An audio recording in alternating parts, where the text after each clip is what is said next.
Hello everyone, good morning to all of you. आइए आज हम लोग माओ त्से तुंग के जीवन परिचय को पढ़ेंगे, जानेंगे माओ त्से तुंग किस तरह के शासन व्यवस्था को चीन में स्थापित किया और फिर इनके कौन सा सिद्धांत है, इनके सिद्धांत को भी पढ़ेंगे। इस वीडियो में हम लोग माओ त्से तुंग के जीवनी परिचय को डिटेल से और इनकी महत्वपूर्ण रचनाएं को पढ़ेंगे और फिर उसके बाद इनके जितने भी सिद्धांत है, कई प्रकार के, इनके 9 प्रकार का सिद्धांत है, उन 9 प्रकार के सिद्धांत को भी एक एक करके पूरा डिटेल से पढ़ेंगे। तो आइए जानते हैं माओ त्से तुंग के जीवन परिचय। माओ त्से तुंग का जन्म जो है मध्य चीन के स्थित हुनान प्रांत के शाओ शान गांव में एक निर्धन किसान के घर 26 दिसंबर 1893 को होता है। उनके पिता का स्वभाव थोड़ा कठोर था, लेकिन उनकी माँ जो थी बहुत ही मृदुल स्वभाव की थी। उनको जो है साक्षात मूर्ति कहा जाता था, दया की मूर्ति कहा जाता था। माओ बचपन से ही धुन के पक्के थे, यानी वो जिस काम में उनका मन लग जाता था उस काम को बिना किए वो चैन से नहीं बैठते थे। ये उनका स्वभाव में ही था। वे हर कार्य को लगन से भी करते थे। उन्होंने चीन की राष्ट्रीय परिस्थितियों से अपने को बचपन में ही अवगत करा लिया था।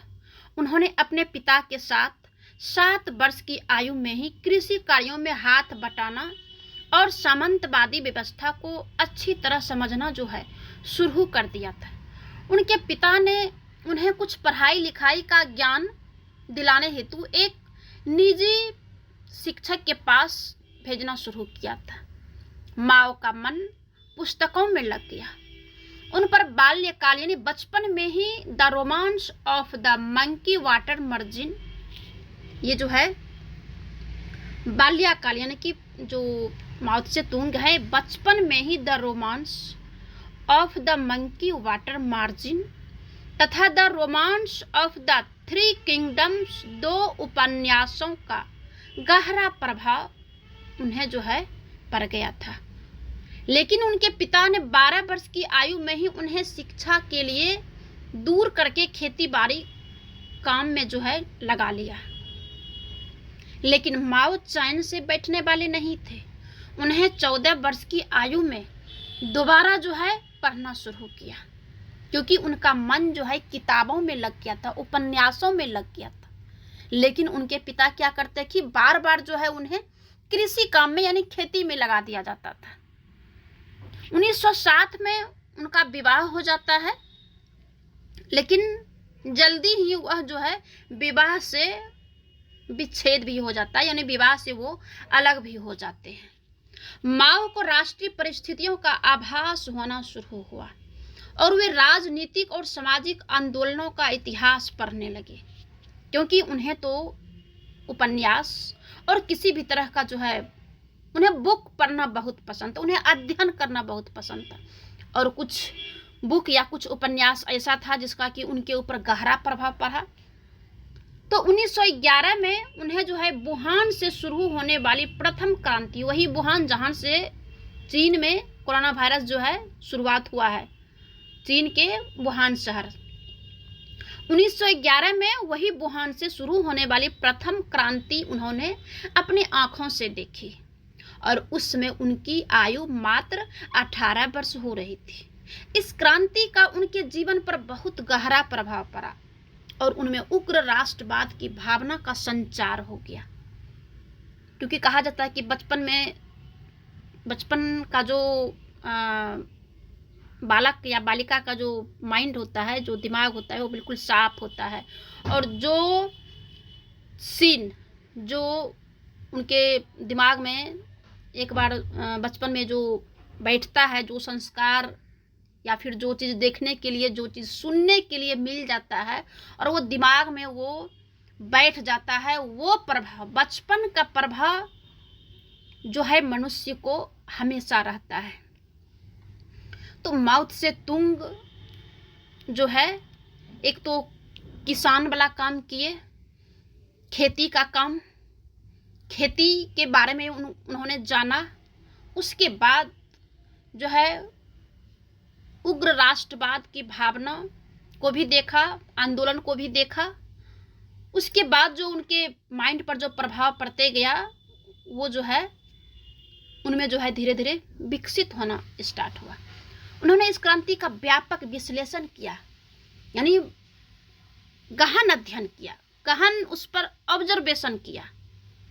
वह 1911 में यांगसा में सैनिक प्रशिक्षण प्राप्त करने के लिए फौज में भर्ती हो जाते हैं और 1912 में फौजी प्रशिक्षण प्राप्त करने के बाद उसने फौज भी छोड़ देते हैं। उसके बाद उसका रुझान चीनी समाजवाद की तरफ हो जाता है। 1912 में उसने चांग काओ हू की चीनी सोशलिस्ट पार्टी की नीतियों की प्रशंसा की। इसके बाद माओ ने हुनान पुस्तकालय में एडम स्मिथ, मॉन्टेस्क्यू, मिल, डार्विन, रूसो, इन सारे विचारों को उन्होंने पढ़ा। उसने रूस, अमेरिका, इंग्लैंड और फ्रांस के इतिहास का भी अध्ययन किया और 1918 में वे उच्च माध्यमिक शिक्षा समाप्त करके पीकिंग चला गया और वहां पुस्तकालय अध्यक्ष की नौकरी कर लेते हैं। फिर 1920 में माओ पर रूसी मार्क्सवाद का प्रभाव पड़ना शुरू हो जाता है और वह रूसी समाजवाद का महान समर्थक बन जाता है। 1921 में उसने कम्युनिस्ट पार्टी के शंघाई सम्मेलन में भाग लेता है और वहां उसे पार्टी की हुनान शाखा का सचिव चुन लिया जाता है। 1925 में चांग काई शेक ने सुनायत सेन के निधन पर कोमिनतांग पार्टी की बागडोर संभाली और चांग काई शेक ने कम्युनिस्टों पर गहरा प्रहार शुरू कर दिए और माओ को जान बचाकर भागना पड़ा। माओ दुर्गम देहाती इलाकों में चले गए और वहां पर किसानों की सोवियतें बनाकर क्रांतिकारी संगठन को मजबूत करना शुरू कर देते हैं। 1927 में उसने चांगसा में विफल किसान क्रांति का भी नेतृत्व किया। 1946 में माओ ने स्वयं को क्रांतिकारी के लिए संगठित कर लिया था। इस दौरान उसे कदम कदम पर कठिनाइयों का सामना करना पड़ा। उसकी दूसरी पत्नी व उसके अनेक साथियों को कोमिंगतांग सरकार ने मृत्यु की घाट उतार दिया, लेकिन माओ के इरादे अटल रहे। 1946 में ऐसा समय आया जब माओ को अपनी क्रांति को सफल बनाने का समय मिल गया। इस समय चीन में गृह युद्ध छिड़ गया था और माओ ने स्थिति का पूरा लाभ उठाया, क्योंकि उन्होंने जो है हमेशा अवसर की तलाश में थे। उसने छापामार गृह युद्ध द्वारा चांग की विशाल सेना को भगाने के लिए विवश कर दिया और 1 जनवरी 1949 में कम्युनिस्टों का पीकिंग पर अधिकार हो गया और अक्टूबर 1949 में माओ ने चीनी जनवादी गणराज्य की स्थापना की घोषणा कर डाली और वह उसके बाद मास्को चला जाता है। वापस आकर माओ ने साम्यवादी दल और देश की शासन की बागडोर संभाल लेते हैं। 1958 में उसने राष्ट्र अध्यक्ष का पद लियू शाओची के लिए छोड़ दिया और 1966 में उसने सांस्कृतिक क्रांति का सफल नेतृत्व किया। माओ के लाल सैनिकों ने साम्यवाद विरोधी व्यक्तियों को मौत का घाट उतार देता था। कई महीने तक चले भीषण रक्तपात के बाद माओ की पकड़ चीनी समाज में मजबूत हुई और उसने चीनी जनता ने अपना आराध्य देवता मानकर पूजा करना स्टार्ट कर दिया। उसने अपने जीवन काल में ही पुराण पुरुष बनने वाले और चीन का आर्थिक, सामाजिक, राजनीतिक और सांस्कृतिक विकास करने वाले युग पुरुष माओ का 9 सितंबर 1976 को उनका निधन हो जाता है। अब आइए जानते हैं माओ की महत्वपूर्ण रचनाएं। जानते हैं माओ के कौन कौन सी रचनाएं हैं, उन्होंने किन किन रचनाओं का जो है ये किया है। माओ त्से तुंग एक क्रांतिकारी राजनीतिक होने के साथ साथ एक राजनीतिक दार्शनिक भी थे। उन्होंने चीन की परिस्थितियों के अनुसार अपने कुछ विशेष सिद्धांतों का प्रतिपादन किया जो माओवाद के नाम से प्रसिद्ध हुआ। माओ की जो विचारधारा है और उस विचारधारा और उस सिद्धांत का जो प्रतिपादन किया, इसीलिए उन्हें माओवाद के नाम से प्रसिद्धि मिली। उसने अनेक पुस्तकों की रचना की जो आज चीनी साम्यवादियों के लिए गीता और बाइबिल है और उनमें लिखे हुए वाक्य वेद वाक्य है।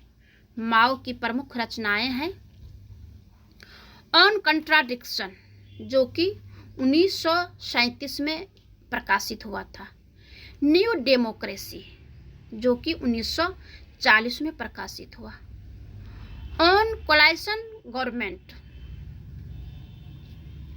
आगे इन्होंने लिखा the present position and the task ahead, ये जो है 1947 में प्रकाशित होता है। आगे इन्होंने लिखा द पीपल्स डेमोक्रेटिक डिक्टेटरशिप जो कि 1949 में प्रकाशित होता है। इसके अतिरिक्त भी माओ के विचार जो है selected works of Mao, Tse Tung and selected readings of Mao Tse Tung's work में भी संकलित है। माओ ने अनेक पत्र पत्रिकाओं में भी अपने विचारों को उन्होंने प्रकाशित किया था। 1 जुलाई 1949 को माओ का जनता का जनवादी अधिनायकत्व से एक बहुत महत्वपूर्ण लेख प्रकाशित हुआ।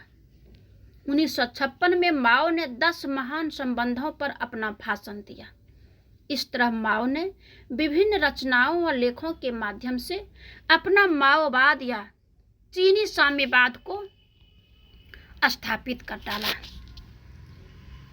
अब जो माओ के सिद्धांत है, इन सिद्धांतों को, इनके जितने भी प्रकार के सिद्धांत है, सारे सिद्धांतों को अगले वीडियो में मैं बताती हूँ।